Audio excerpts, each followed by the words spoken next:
I grew up on a very small farm outside of Guelph, Ontario, in Puslinch County, and played violin since I was 5 years old. And just as I was getting into high school, my parents, I guess, noticed that I was taking it seriously. So my mom said, well, do you want to try to take some lessons in the huge, amazing, crazy, wonderful city of Toronto? And there's this amazing program there, a young artist program that took place at the Glenn Gould School, which is thriving in Toronto at the Royal Conservatory of Music building. And I was able to go there on weekends, and I got to study with Mark Feuer. And it was maybe your second or third year teaching there? Maybe my second year. Yeah, and of course, I showed up and I just assumed Mark had been teaching there for like 50 years. He was amazing. I already looked old.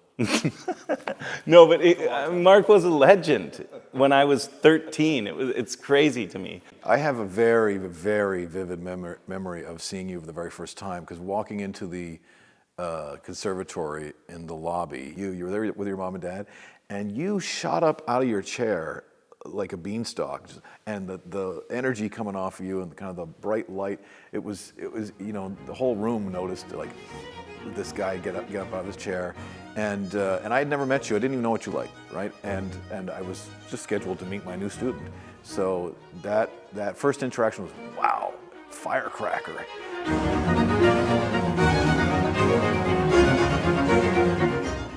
One of the best ways that I can describe Mark is I was on stage a few years ago with my dear friend Aislinn Noski, who's an amazing fiddle player. And I was dancing on stage, because that's what I do. And Aislinn walks up to me after the concert and she says, "That wasn't your move. That was Mark Feuer's move. How many years did you study with him?" I was like, 5 years. 5 years of violin, 5 years of dancing. And I just, like, I love the way Mark plays. I love the way he looks at life. I love the way he organizes the festivals and the people around him. So I learned a lot.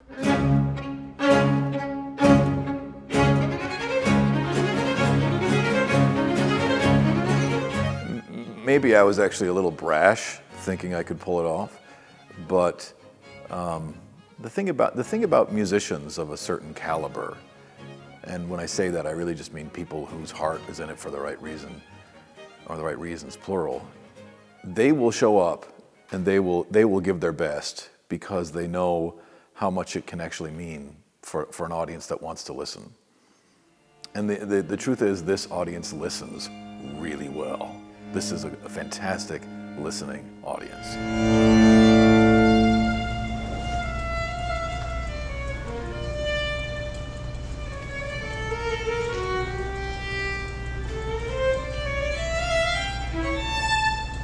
You come to a concert here at Leith, you can't hear anybody move. You can barely hear anybody breathe, because every note that's being played on this stage, in this space, everyone's listening to everything. And so that intimacy is definitely a part of the winning combination of elements for SweetWater, has been for many, many years. But yeah, I don't know that I really understood what I was getting myself into, but I was so happy with it after the first go. Why would we ever not want to do it, was the thought inside,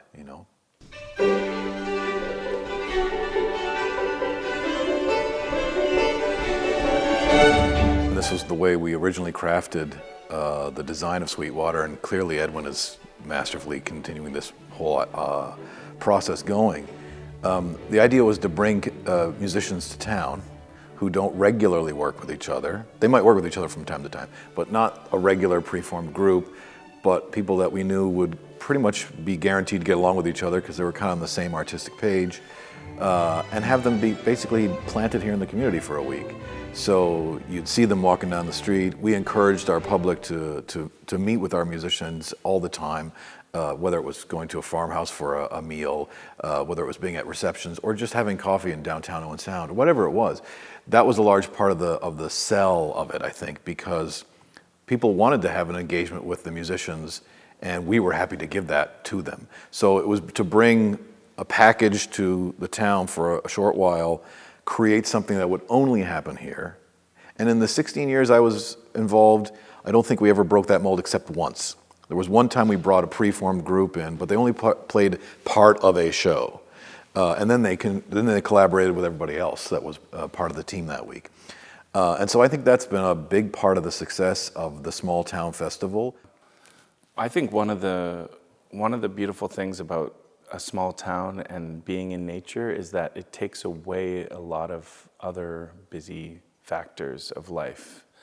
And many, if not all, the musicians that come to the festival that we invite, I invite, or Mark invites, our lives are pretty crazy throughout the year, and we have set numbers of things to do and tours and all this stuff. And this week, this SweetWater weekend, is basically like our dream of the best possible situation for ourselves and our colleagues and our friends.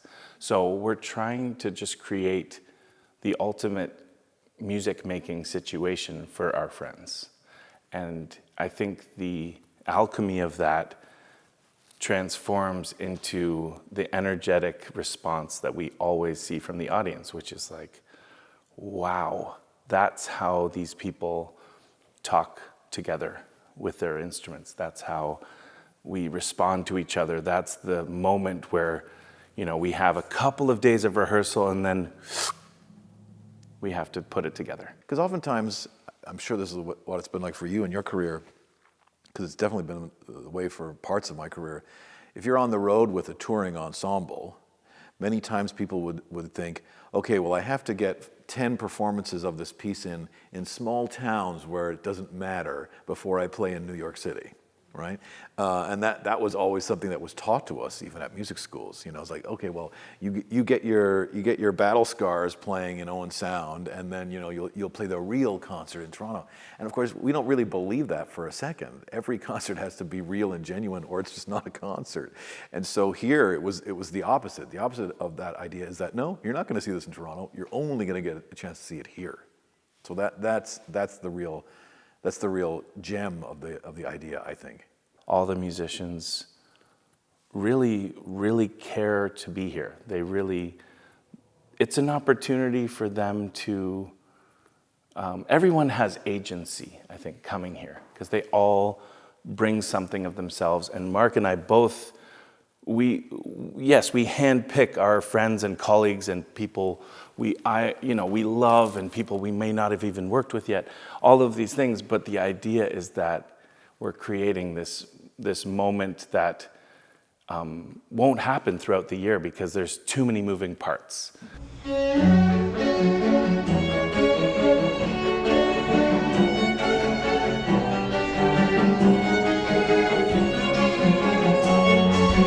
In my mind, let's say I have a toothache, I want to see the dentist, right? If I'm interested in music, I would go to see a musician. And in our world today, music is so ubiquitous that we don't actually often give musicians their due respect for what they bring to the world.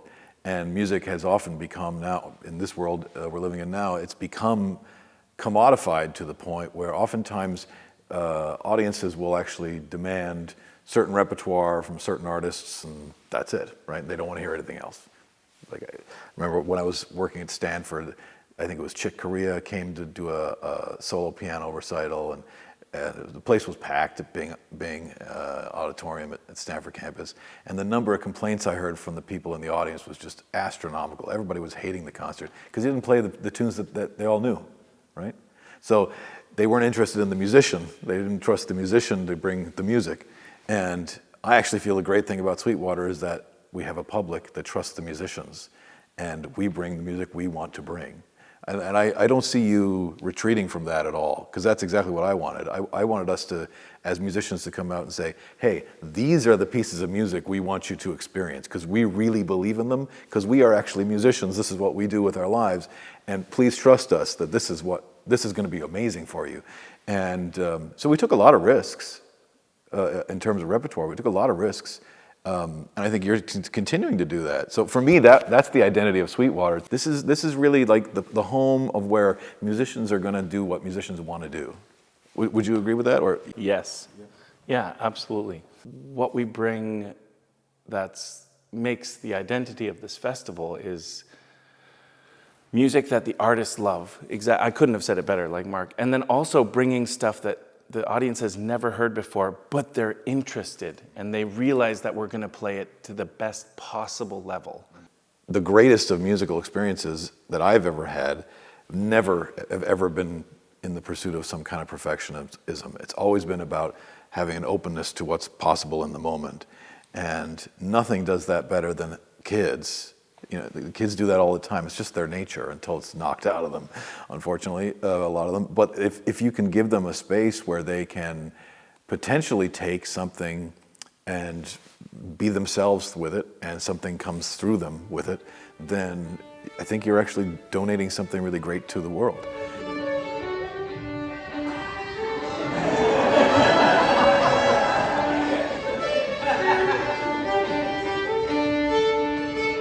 Well, if we serve the whole community, we just want to serve the whole community. And there's a lot of young families here and everywhere. And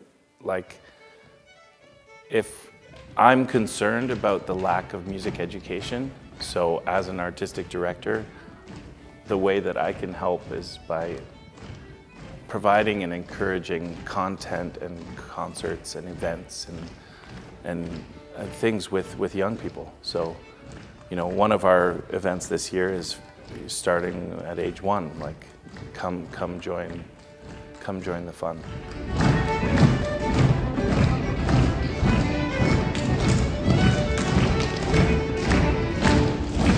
That's the way forward with a lot of music education, because music education, which has been cut drastically over my lifetime in terms of public schools everywhere in this country, music education is now the responsibility more of music festivals. We have to take that responsibility on.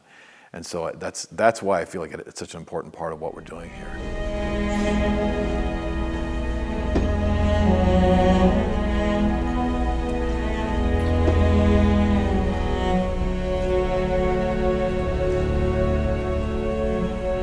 You know, sometimes people ask me, do I think music can change the world? And the answer I have for that is not my original answer at all, but I think it's the right answer. And the answer to the question is no, but, which ultimately means I don't think music can change the world, but great music in a great circumstance, experienced in a great circumstance, does have the ability to transform an individual, and transformed individuals can change the world.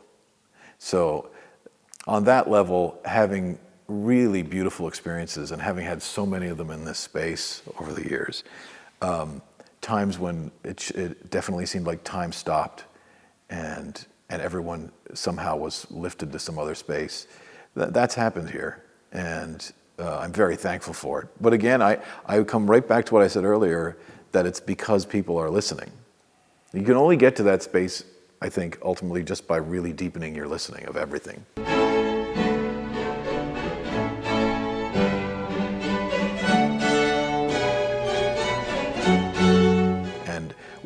We've turned ourselves kind of into this visual culture. Everything's visual this, visual this, visual this.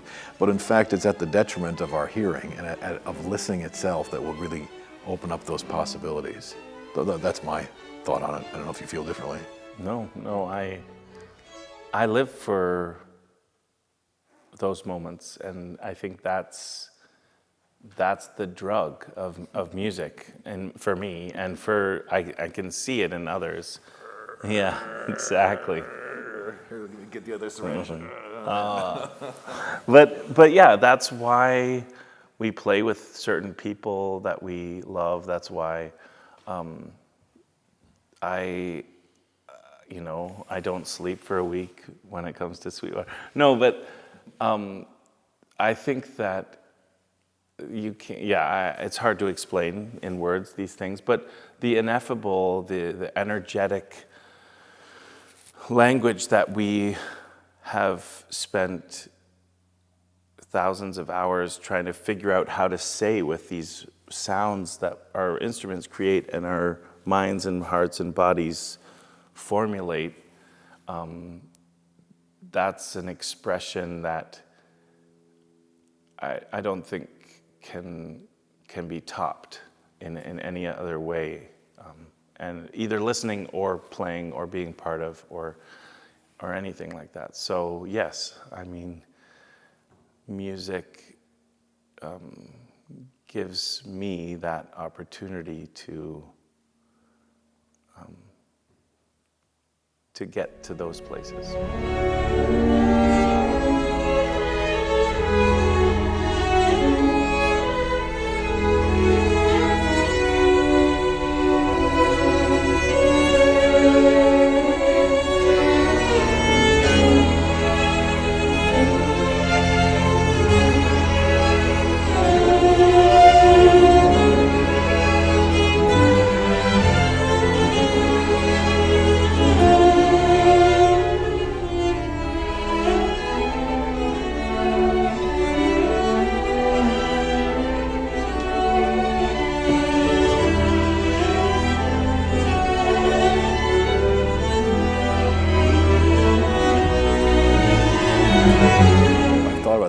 Because of just the nature of our lives and playing with so many different people, extraordinarily gargantuan works of art that are far beyond the words I could ever use to describe them and far beyond me as a human. Just really great works of art that I'm able to share with others. And so I do think about that a fair chunk. I think it's a really amazing moment when you challenge an audience to listen to something that they've never heard before. And we are literally constantly surrounded by music of all kinds. And I mean, both of us, I feel, are also actively looking for artists that are making new things. And we make new things as our artists ourselves. So I'm constantly in the community working at the Banff Center for the Arts or my school and saying, okay, what is this artist doing? And we've never heard that before. Let's amplify that. And so we get to bring some of these acts and some of these ideas and some of these composers to the festival. And one thing that Mark has done at this festival, which I'm absolutely continuing, is bringing world premieres by Canadian composers and world composers from around the world, to this festival. Sometimes people ask me if they need to know a piece before they come, and if they should listen to it, and if I can explain to them what to listen for. But I think what your question reminds me of is that if you are just bringing the joy of what you do to the stage to share, then every single person in the world can at least understand that energy to some capacity. So we're not actually sharing our innermost thoughts about a particular fingering or bowing that we've worked a bunch of years to perfect. It's just the story of the music that we want to share. And it's a lot of what we do doesn't have words. So it's our internal story, and then you get to have your internal story, and then we connect on the emotional level.